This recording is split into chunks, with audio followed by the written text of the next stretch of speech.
लो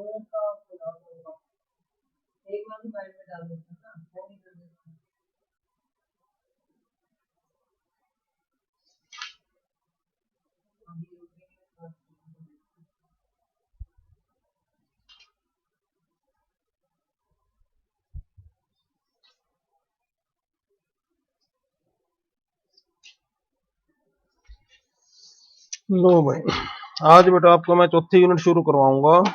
unit fourth syllabus है आपके पास? मैंने व्हाट्सएप किया था ग्रुप में, बताओ। यस सर है। हाँ, तो यूनिट 3 हम कंप्लीट कर चुके हैं और यूनिट 4 अब शुरू करवानी है मैंने। यूनिट 4 देखो, अगर किसी के पास सिलेबस है देख सकता है वो। तो इसमें है network layer and routing concept. Network layer, network layer बेटा थर्ड लेयर है जो अपना ओएसआई मॉडल है। ओएसआई मॉडल में थर्ड लेयर नेटवर्क लेयर है। पहली लेयर फिजिकल लेयर थी, वो हमने देख ली। दूसरी लेयर डाटा लिंक लेयर थी, वो भी हमने देख ली। और उसके बाद हमने लैन को स्टडी किया। लैन जो है उसमें हमने ये देखा था कि जो फर्स्ट टू लेयर्स हैं फिजिकल और डाटा लिंक, तो ये दो लेयर्स ही लैन में काम आती हैं। मतलब इन दो लेयर पर ही लैन ऑपरेट करता है। और अब हम करेंगे तीसरी लेयर, कौन सी? Network layer. ये थर्ड लेयर है, ये डाटा लिंक लेयर के ऊपर काम करती है। तो नेटवर्क लेयर जो है बेसिकली जब हमारा हम एक नेटवर्क को छोड़ के और मल्टीपल नेटवर्क्स पर काम करते हैं, मल्टीपल नेटवर्क्स में ऑपरेट करते हैं, तो हमारी नेटवर्क लेयर पिक्चर में आ जाती है।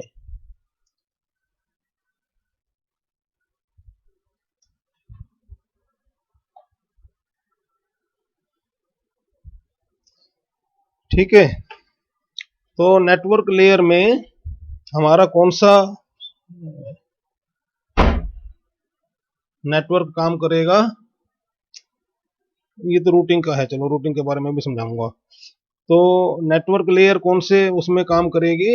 वाइड एरिया नेटवर्क में। वाइड एरिया नेटवर्क क्या होता था? जिसमें एक से ज्यादा नेटवर्क में हम काम करते थे और उनको कनेक्ट करने की जो टेक्निक है वो, मतलब कि जो लैन की टेक्निक्स हैं, लैन की टेक्निक्स तो एक ही नेटवर्क में ऑपरेट होंगी। और वैन की टेक्निक्स में आपका सर्किट स्विचिंग और पैकेट स्विचिंग, ये दो टेक्निक यूज हो जाएंगी, जिनमें कि जो आपका मैसेज है वो पैकेट की फॉर्म में या सर्किट की फॉर्म में। सर्किट स्विचिंग में क्या था कि जैसे टेलीफोन का कनेक्शन है, अब टेलीफोन का कनेक्शन आपने, आपके पास सपोज करो बीएसएनएल का नंबर है और आपके फ्रेंड के पास वोडाफोन का या एयरटेल का नंबर है, तो बीएसएनएल का एक नेटवर्क हो गया और एयरटेल का दूसरा नेटवर्क हो गया। तो आप जब टेलीफोन करोगे अपने फ्रेंड को, तो आप बीएसएनएल से एयरटेल के नेटवर्क में कनेक्ट कर रहे हो। तो ये एक तरह से एक नेटवर्क से दूसरे नेटवर्क में आप जा रहे हो, मल्टीपल नेटवर्क पिक्चर में आ रहे हैं। और सर्किट स्विचिंग में क्या होगा कि आपका जो कम्युनिकेशन है, आपका जो कनेक्शन है, पहले वो इस्टेब्लिश किया जाएगा, उसके बाद फिर आपको कम्युनिकेट करने की सर्विस दी जाएगी। अगर कनेक्शन इस्टेब्लिश हो जाता है तो उसके बाद ही आप बात कर पाओगे। तो इस टेक्निक को क्या बोलते थे? सर्किट स्विचिंग बोलते थे। पहले सर्किट इस्टेब्लिश करते थे, लाइन को कनेक्ट करते थे, उसके बाद फिर आपको बोलने की फैसिलिटी मिलती थी। तो ये वाला कॉन्सेप्ट सर्किट स्विचिंग का था। दूसरा कॉन्सेप्ट पैकेट स्विचिंग का था। पैकेट स्विचिंग में क्या था कि आपने एक पैकेट के ऊपर, एक फ्रेम के ऊपर अपना एड्रेस लिखकर छोड़ दिया और वो packet hop by hop, node by node, एक जगह से दूसरी जगह पर पहुंचेगा और अंत में अपने डेस्टिनेशन टारगेट पे पहुंच जाएगा।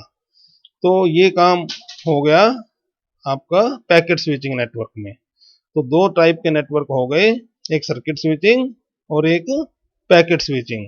टेलीफोन वाला एग्जांपल सर्किट स्विचिंग का है, और जो आप इंटरनेट यूज करते हो, कंप्यूटर नेटवर्क, कंप्यूटर में जो नेटवर्क आप यूज कर रहे हो वो पैकेट स्विचिंग का एग्जांपल है। तो रूटिंग स्ट्रेटजी इसके अंदर है अब network layer and routing concept. तो नेटवर्क लेयर में हमारे पास कई इशू हैं जिनको हम देखेंगे एक एक करके।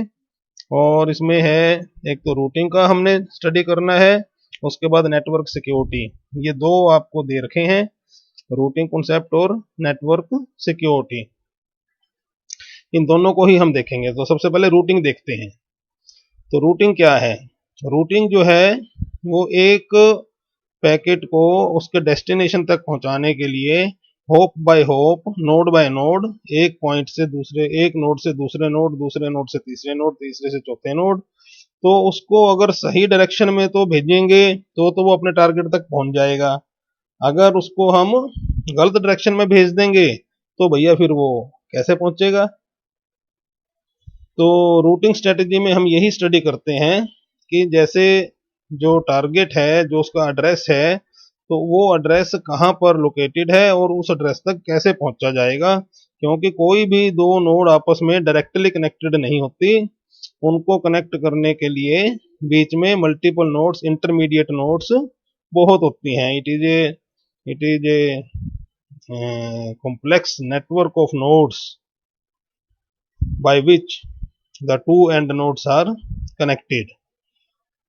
तो अब रूटिंग करने की जो स्ट्रेटेजीज हैं वो कई हैं, तो उन स्ट्रेटेजी को भी हम स्टडी करेंगे। तो इसमें देख लेते हैं क्या है इसमें यूज्ड इन वैन। ये तो मैंने आपको समझा दिया कि जो वाइड एरिया नेटवर्क है, वाइड एरिया नेटवर्क में रूटिंग का कॉन्सेप्ट यूज होगा और उसकी जरूरत पड़ेगी। Used in both circuit switching end packet switching. Circuit switching में भी हमें रूटिंग की जरूरत पड़ेगी, पैकेट स्विचिंग में भी पड़ेगी। सर्किट स्विचिंग में इसलिए जरूरत पड़ेगी कि भाई सर्किट पहले शुरू में लाइन कनेक्ट करनी है, तो कौन कौन से नोड के थ्रू लाइन कनेक्ट होगी वो उनकी रिजर्वेशन हो जाएगी, लाइन फिक्स हो जाएगी और एक वर्चुअल सर्किट स्टेब्लिश हो जाएगा। उसके बाद ही आपका टेलीफोन काम करेगा। और पैकेट स्विचिंग में प्री स्टेब्लिशमेंट की जरूरत नहीं होती और पैकेट को सिंपली आप छोड़ देते हो। जैसे आपने अपना कोई लेटर स्पीड पोस्ट में यहाँ पर पोस्ट किया, तो आपने बस उसको यहाँ स्पीड पोस्ट पे छोड़ दिया, काउंटर पे उसकी रजिस्ट्री करा के, उसकी पर्ची कटा के। उसके बाद फिर वो पैकेट कहाँ पहुंचेगा, आगे वहां से कहाँ जाएगा, वहां से कहाँ जाएगा, तो इसको आपको टेंशन लेने की जरूरत नहीं होती, वो अपने आप डेस्टिनेशन पे पहुंच जाते हैं। तो इसको कौन देखते हैं? पोस्ट ऑफिस वाले देखते हैं कि इसमें क्या एड्रेस लिखा हुआ है और उस एड्रेस तक जाने के लिए हमने इसको कौन से रूट पे भेजना है। तो वो ठीक रूट पे भेजेंगे तभी आपका पैकेट आपके डेस्टिनेशन पे पहुंचता है।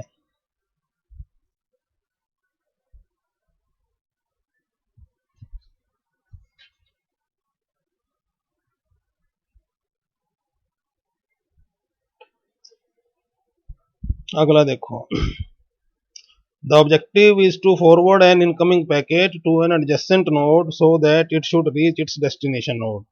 तो जो रूटिंग का जो ऑब्जेक्टिव है वो क्या है कि कोई भी नोड उसको डायरेक्टली, जो डेस्टिनेशन एड्रेस है उसका, वहां तक और कोई भी नोड उसको डायरेक्टली नहीं पहुंचा सकती। उसको अपने साथी नोड को, जो अपनी पड़ोसी नोड है, अपनी पड़ोसी नोड को वो पैकेट फॉरवर्ड करना पड़ता है और पड़ोस से आगे होकर फिर वो अपना पैकेट डेस्टिनेशन तक पहुंच पाता है, क्योंकि कोई भी नोड डेस्टिनेशन नोड से डायरेक्टली कनेक्टेड नहीं है। डिफरेंट रूटिंग स्ट्रेटेजीज हैं। अब देखो इसके डिजायर्ड करेक्टरिस्टिक्स क्या हैं। आप कोई भी रूटिंग स्ट्रेटेजी होगी उसमें कुछ डिजायर्ड करेक्टरिस्टिक्स होने चाहिए। कौन कौन से? एक तो करेक्टनेस। करेक्टनेस का मतलब ये है कि अगर आपने अपना कोई पैकेट दिल्ली पहुंचाना है तो वो पैकेट डिफरेंट नोड से, पड़ोसी नोड से होता हुआ दिल्ली तक पहुंच जाए। वो जो आपका रूटिंग स्ट्रेटजी है, रूटिंग एल्गोरिथम है, वो करेक्ट होना चाहिए कि दिल्ली वाले पैकेट को दिल्ली ही पहुंचाए और चंडीगढ़ वाले पैकेट को चंडीगढ़ ही पहुंचाए। तो अगर वो एल्गोरिथम करेक्ट होगा तभी आपका पैकेट सही ठिकाने तक पहुंच पाएगा। दूसरा है सिंप्लिसिटी। सिंप्लिसिटी तो बड़ा एक डिजायर्ड ऑब्जेक्टिव है, उसका करेक्टरिस्टिक है, सभी में होना ही चाहिए कि भाई आपका जो भी एल्गोरिथम हो, जो भी स्ट्रेटजी हो, वो सिंपल हो, वो कॉम्प्लेक्स ना हो। ऐसा ना हो कि उसको इम्प्लीमेंट करने में या उसको लागू करने में ही आप कंफ्यूज हो जाओ और उसको इम्प्लीमेंट ना कर पाओ। तो सिंप्लिसिटी एक डिजायर्ड करेक्टरिस्टिक है। तीसरा है फेयरनेस। फेयरनेस का मतलब क्या है कि फेयरनेस का मतलब है कि बराबर का इंसाफ करने वाला। मतलब आपका एल्गोरिथम ऐसा होना चाहिए, आपका जो जो रूटिंग स्ट्रेटजी है वो इस ढंग से होनी चाहिए कि वो सभी नोड से जो पैकेट आ रहे हैं उनके साथ वो बराबर का इंसाफ करे और सभी पैकेट्स को एक फेयर तरीके से अपने टारगेट की तरफ फॉरवर्ड करे। चौथा है रोबस्टनेस। रोबस्टनेस क्या होती है? रोबस्टनेस होती है कि किसी मुश्किल वक्त में आपका जो नेटवर्क है वो ऑपरेट कर सके, काम करता रहे। मतलब रूटिंग का ऐसा आपकी स्ट्रेटेजी आप यूज करो कि सपोज करो कि आपने एक रूट पे पैकेट भेजना है एक डेस्टिनेशन पे, और उस डेस्टिनेशन तक पहुंचाने के लिए नोड्स ने कोई एक रूट सिलेक्ट कर रखा है, भाई इस रूट से पैकेट भेजेंगे। अब वो रूट अगर आपका खराब हो गया, लाइन टूट गई, कनेक्शन फेल हो गया, तो रोबस्टनेस ये कहती है कि उन नोड्स के पास इतना दिमाग होना चाहिए कि अगर एक रूट खराब है तो वो दूसरे रूट के थ्रू होके उस पैकेट को उसके ठिकाने तक पहुंचा सकें। तो रोबस्टनेस तो बड़ा डिजायर्ड करेक्टरिस्टिक होता है। सबसे पहले जब नेटवर्क्स की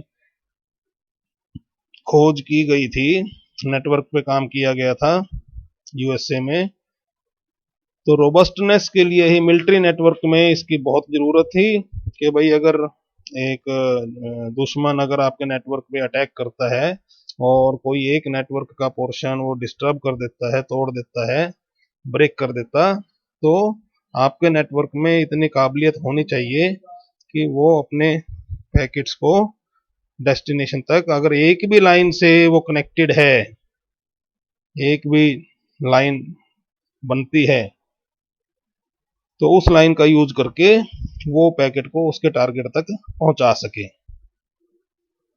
फिर है स्टेबिलिटी। स्टेबिलिटी का मतलब ये है कि भाई आपका जो रूटिंग एल्गोरिथम है वो स्टेबल होना चाहिए। ऐसा ना हो कि वो किसी सिचुएशन में एब्रप्ट बिहेव करने लग जाए, अनस्टेबल हो जाए, तो उसकी स्टेबिलिटी डिजायर्ड है। ऑप्टिमलिटी, ऑप्टिमल होना चाहिए उसके अंदर कोई ऑप्टिमल, ऑप्टिमलिटी के लिए क्या था, ऑप्टिमलिटी, चलो ये ऑप्टिमल क्या है ये मैं ना कल देख के बताऊंगा। और एफिशिएंसी, एफिशिएंट होना चाहिए। मतलब कि ऐसा ना हो कि वो रूटिंग डिसीजन करने में ही, फैसला करने में ही टाइम लगाता रहे और उसके पास पैकेट्स का ढेर इकट्ठा हो जाए, तो वो एफिशिएंट होना चाहिए। मतलब कि अगर किसी नोड के पास कोई पैकेट पहुंचता है तो वो उसको जल्दी से जल्दी अगली नोड की तरफ रवाना कर दे। Elements of routing technique. अब इसके एलिमेंट्स देखो क्या क्या हैं। एक तो क्राइटेरिया है एलिमेंट। क्राइटेरिया का मतलब क्या हुआ कि हम कोई भी रूटिंग स्ट्रेटेजी तैयार करते हैं तो उसमें कुछ हम कुछ उसका एडवांटेज चाहते हैं कि भाई ये हो जाए, तो कौन सा क्राइटेरिया हम चाहते हैं जिस पर काम हो। एक तो है minimum hope count. Minimum hope count का मतलब कि आपका एक नेटवर्क है नोड्स का और आपने एक सोर्स से लेकर डेस्टिनेशन तक पैकेट को पहुंचाना है। तो मिनिमम होप काउंट क्या कहता है कि आप ऐसे काम करो कि बीच में number of hope, number of node minimum आए। जैसे एक रास्ता आपका ऐसा बनता है जिसमें रास्ते में 3 नोड आती हैं, दूसरा रास्ता ऐसा बनता है जिसमें रास्ते में 5 नोड आती हैं। तो मिनिमम वाला एलिमेंट क्या कहेगा कि आपने वो स्ट्रेटजी अपनानी है, वो रूट लेना है जिसमें होप काउंट कम से कम हो, कम से कम स्टॉपेज बीच में आए। वो तो हो गया मिनिमम होप काउंट का तरीका। दूसरा है लीस्ट कॉस्ट। लीस्ट कॉस्ट कहता है कि भाई जो पहुंचने की जो कॉस्ट है वो कम से कम हो। अब कॉस्ट का जो क्राइटेरिया है, कॉस्ट की जो जो कैलकुलेशन है वो डिफरेंट बेसिस पे आप कर सकते हो। तो एक तो होता है लाइन का, कितने टाइम तक आपकी लाइन बिजी रही है ना। आपने एक पैकेट भेजना है और उस लाइन, वो लाइन स्लो है, तो उस लाइन पर आपके पैकेट को ज़्यादा टाइम लगेगा ट्रैवल होने में, ट्रांसमिट होने में। और अगर कोई लाइन फास्ट है तो उस लाइन से आपका पैकेट जल्दी ट्रांसमिट हो जाएगा। तो लेकिन उनकी कॉस्ट भी अलग अलग होगी। जो स्लो स्पीड वाली लाइन है उसकी कॉस्ट कम हो सकती है, जो हाई स्पीड वाली लाइन है उसकी कॉस्ट ज़्यादा हो सकती है। तो आपने कौन सा मेथड अडॉप्ट करना है, पैसे देखने हैं या उसको उसकी स्पीड देखनी है। तो ये लिस्ट कॉस्ट वाला आ गया। इसमें नंबर ऑफ होप की कोई मायने नहीं रखेंगे। होप चाहे ज़्यादा हो चाहे कम हो, आपका मकसद लिस्ट कॉस्ट, भाई पैसे कम से कम लगने चाहिए। जैसे अब आप यहाँ से दिल्ली जाओ हाईवे से, तो रास्ते में टोल आएंगे, तो आप कहो जी मैंने तो टोल नहीं भरने। भाई टोल नहीं भरने तो फिर साइड में आप कट मारो, है ना, हाईवे को छोड़ दो, जो दूसरे लोकल रूट्स हैं उन रूट से जाओ। तो उसमें आपका पैसा कम लगेगा लेकिन आपकी हैरासमेंट ज़्यादा होगी। चलो अगला देखो, डिले टाइम और थ्रूपुट।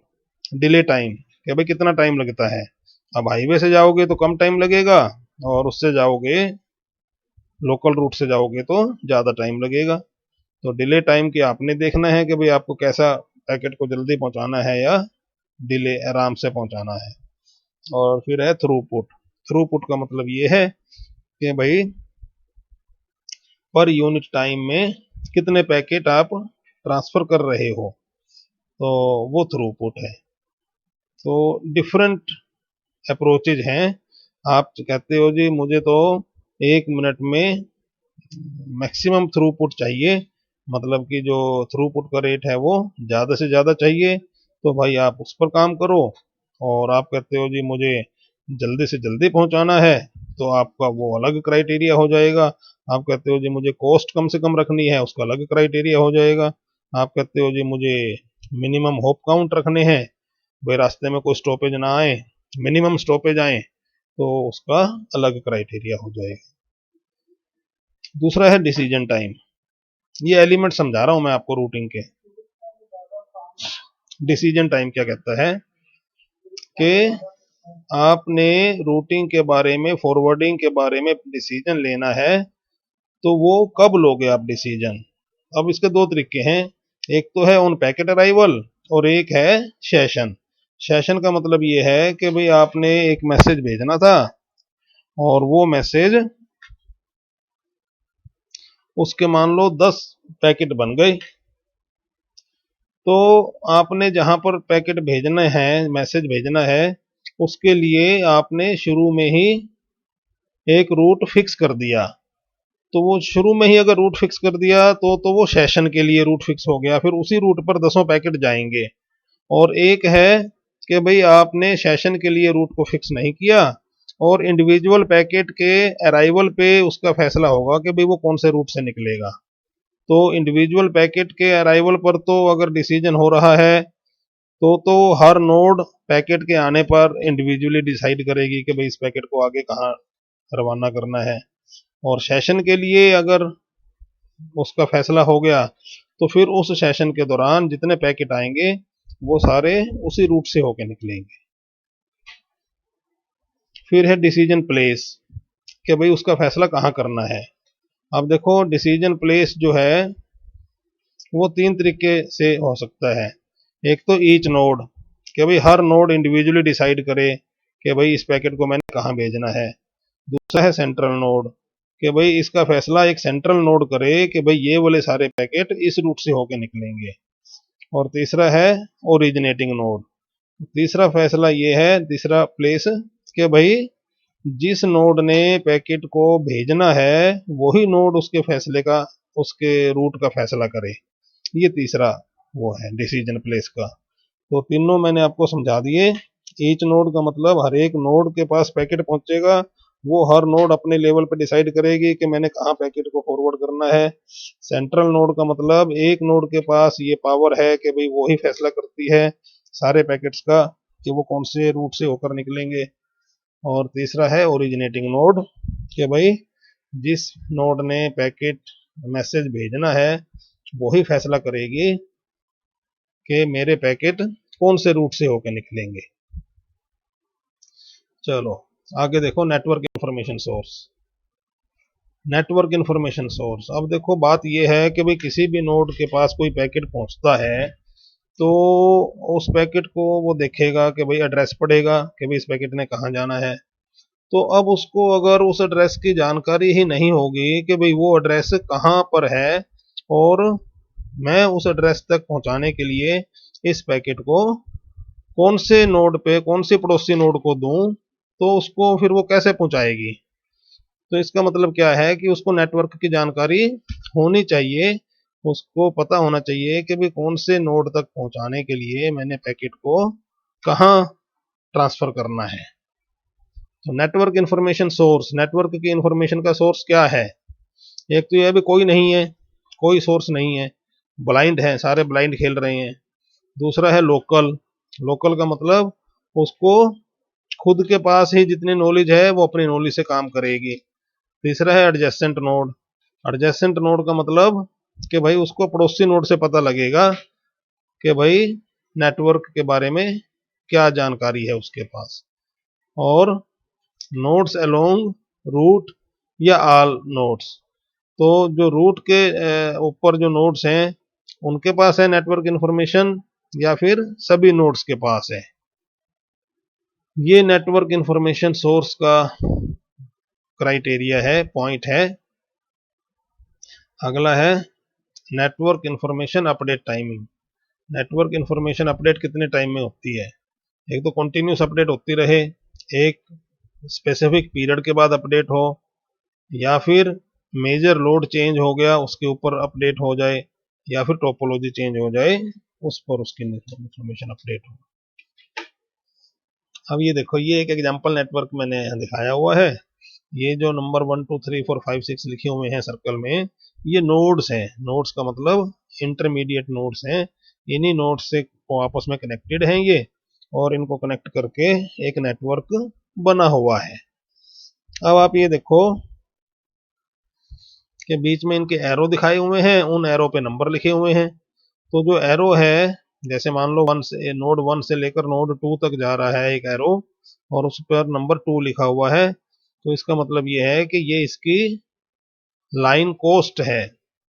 एक नंबर नोड से 2 नंबर नोड तक जाने में लाइन कॉस्ट, लिंक कॉस्ट 2 है, लेकिन 2 नंबर से 1 नंबर तक आने में लिंक कॉस्ट 3 है। ऐसे ही एक नंबर से इधर देखो 3 नंबर तक जा रहा है, इसकी कॉस्ट 5 है, और 3 से 1 में आ रहा है उसकी कॉस्ट 8 है। ऐसे ही 1 से 4, 4 से 5, 5 से 6, सभी की मैंने कॉस्ट यहाँ पर दिखा रखी है। तो अब सपोज करो, जैसे कोई भी एग्जांपल ले लो, भाई 1 नंबर से 6 नंबर तक पहुंचाना है आपने पैकेट, तो आप कौन सा रूट लोगे। तो वो उसकी जो कैलकुलेशन है भाई आपने अब मिनिमम होप काउंट देखना है, या मिनिमम कॉस्ट देखनी है, या उसका डिले टाइम देखना है, या थ्रूपुट देखनी है। तो जो भी आपने लॉजिक वो लगाना है क्राइटेरिया, वो इस तरीके से आपके पास एक वो होगा, डाटा होगा, और उससे आप वो लगा सकोगे। अब रूटिंग स्ट्रेटेजी देखो, डिफरेंट रूटिंग स्ट्रेटेजी हैं। फिक्स्ड रूटिंग है। फिक्स्ड रूटिंग क्या कहता है कि भाई एक बार आपने रूट फिक्स कर दिए सारे, एक रूटिंग टेबल बना दी और वो सारे रूट फिक्स कर दिए। Route is selected for each source destination pair in the network. जितने पेयर बनेंगे सोर्स से डेस्टिनेशन के, 1 से 2, 1 से 3, 1 से 4, 1 से 5, 1 से 6, फिर 2 से 1, 2 से 3, 2 से 4, 2 से 5, 2 से 6, जितने भी आपस में ये पेयर बनेंगे, उन सभी पेयर्स के लिए आपने एक रूट डिसाइड कर दिया, एक टेबल बना ली, और वो टेबल फिक्स टेबल है, और वो टेबल सभी के पास पहुंचा दी। सभी के जो नोड हैं सभी के पास वो टेबल मौजूद है। तो जब भी जो है ना उनको पैकेट उनके पास आएगा, वो देखेंगे कि भाई इस पैकेट ने कहाँ जाना है, और टेबल से कंसल्ट करके कि भाई इस एड्रेस पे जाने के लिए, इस नोड नंबर पे जाने के लिए मैंने इस पैकेट को यहाँ भेजना है, तो वो वहां भेज देंगे। These routes are otherwise fixed except in the situation of change in the topology of the network। तो अदरवाइज तो ये जो रूट है, ये टेबल जो है ये फिक्स रहेगी, जब तक कि टोपोलॉजिकल चेंज ना हो जाए। टोपोलॉजिकल चेंज का मतलब ये है कि इनमें कोई नई नोड आ गई या कोई नोड हट गई तो फिर वो जो उनका डिजाइन है वो बदल जाता है, उसको टोपोलॉजी बोलते हैं। वो टोपोलॉजी बदल गई तो टोपोलॉजी बदलने में, या फिर नया नंबर आ गया, कोई एक नई नोड आ गई, तो नई नोड कौन कौन सी नोड से कनेक्टेड है, उनके रूट लेंथ वो क्या है, लाइन कॉस्ट, तो वो सारी कैलकुलेशन, वो सारी जो ऑब्जर्वेशन है वो रिवाइज करनी पड़ेंगी।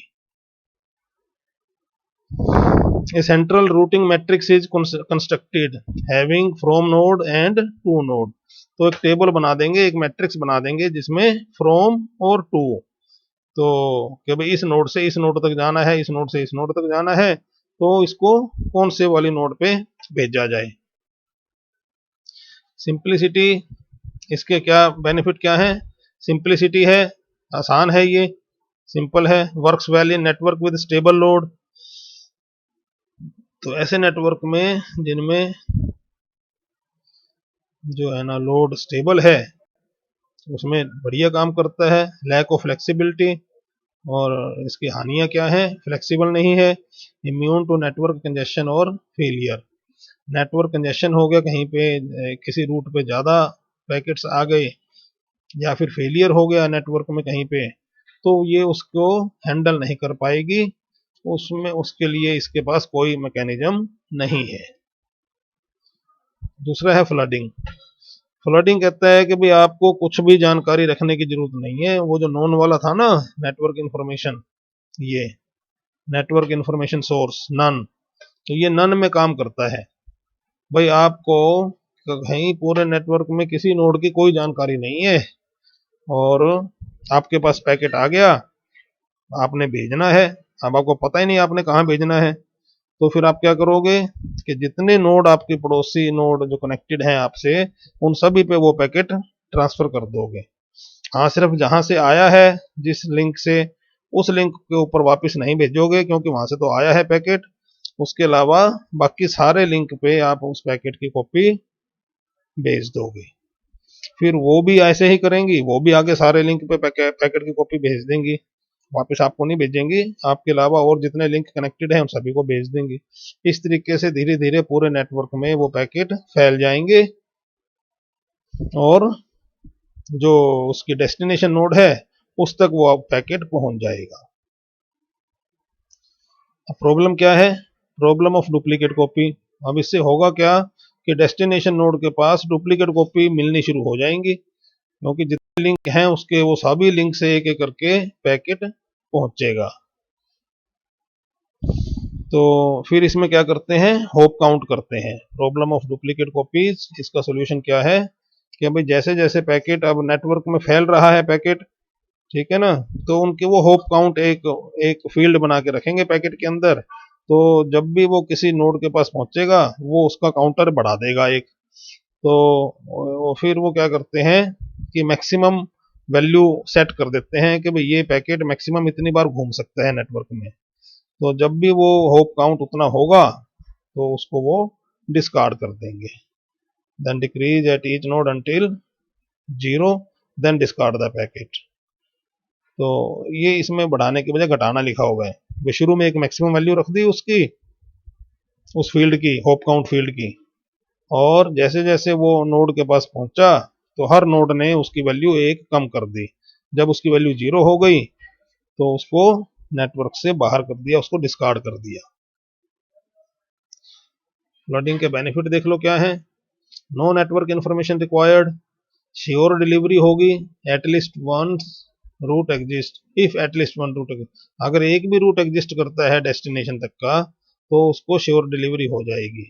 इसका मतलब क्या है? जो रोबस्ट वाला फीचर बताया था कि फ्लडिंग में आपका नेटवर्क अगर रोबस्ट है तो सोर्स से लेकर डेस्टिनेशन तक वो पहुंचा देगा पैकेट को।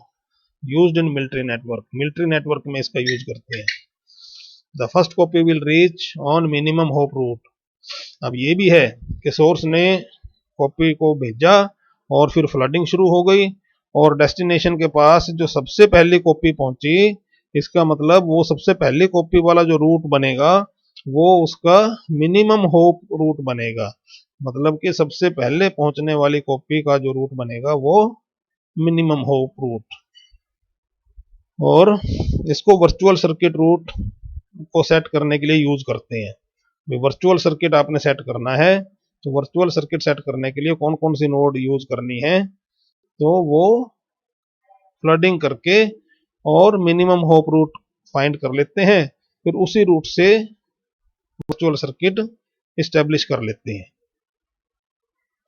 आगे देखो, all nodes are visited which are connected directly और indirectly with the source node. सभी नोड विजिट हो जाएंगे इसमें, चाहे वो डायरेक्टली कनेक्टेड हैं या indirectly. Used in dissemination of information.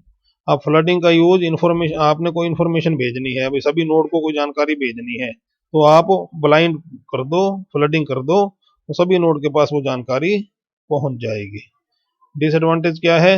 Generates high traffic load. आप फ्लडिंग तो कर रहे हो, लेकिन इससे ट्रैफिक लोड बहुत हो जाएगा नेटवर्क पे, क्योंकि एक ही पैकेट है, उसी की मल्टीपल कॉपियां घूम रही हैं पूरे नेटवर्क में इधर से उधर, तो वो लोड बहुत बढ़ा देगा। फिर है रैंडम रूटिंग। रैंडम रूटिंग क्या कहता है? Unlike flooding in which the packet is sent on all the outgoing link. Flooding में तो क्या था कि जो पैकेट था वो जितने भी आउटगोइंग लिंक थे सभी पर भेज देते थे, लेकिन रैंडम में क्या करेंगे कि उन सभी पर पैकेट भेजने की बजाय किसी एक लिंक पे पैकेट को भेजेंगे। The packet is sent out only on one outgoing link and that outgoing link is chosen at random. अब वो कौन से आउटगोइंग लिंक पे भेजेंगे पैकेट को, वो रैंडमली चूज कर लेते हैं। तो ये रैंडम रूटिंग हो गई with equal probability excluding the link to which it has right, on which it has right. अच्छा, with some changes the link may be assigned different probabilities based on the traffic और data rate of the link. तो अब आप कहोगे कि जी उसने जाना तो किसी जाना चाहिए था किसी लिंक के थ्रू, लेकिन आपने रैंडमली चूज कर लिया, तो रैंडम में तो दूसरा रूट आ गया, तो वो गलत काम हो जाएगा। तो फिर कहते हैं भी आप फिर उनके साथ प्रोबेबिलिटी अटैच कर दोगे, हर रूट के साथ, आउटगोइंग लिंक के साथ। तो जब प्रोबेबिलिटी अटैच हो जाएगी, तो प्रोबेबिलिटी किस बेसिस पर होगी? या तो ट्रैफिक रेट पे, डाटा रेट पे, और या फिर उस पर ट्रैफिक कितना है।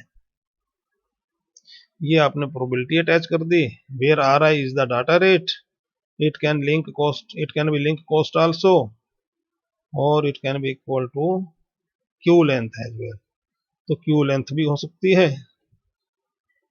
Adaptive routing. एडाप्टिव रूटिंग क्या है? Need to take care of failure and congestion, है ना। अब आपके नेटवर्क में फेलियर है, कहीं पे नेटवर्क फेल हो गया, या कहीं पे कंजेशन है। कंजेशन का मतलब क्या है कि वहां पे भीड़ लग गई, ट्रैफिक जाम हो गया। तो state of network is exchange, तो नेटवर्क की जो इंफॉर्मेशन है, स्टेट है, उसको एक्सचेंज करेंगे, है ना। तो trade off between quality of information and overhead.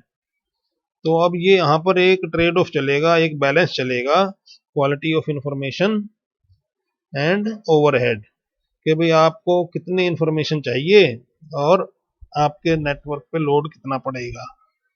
More complex processing at each node. Adaptive routing में क्या होगा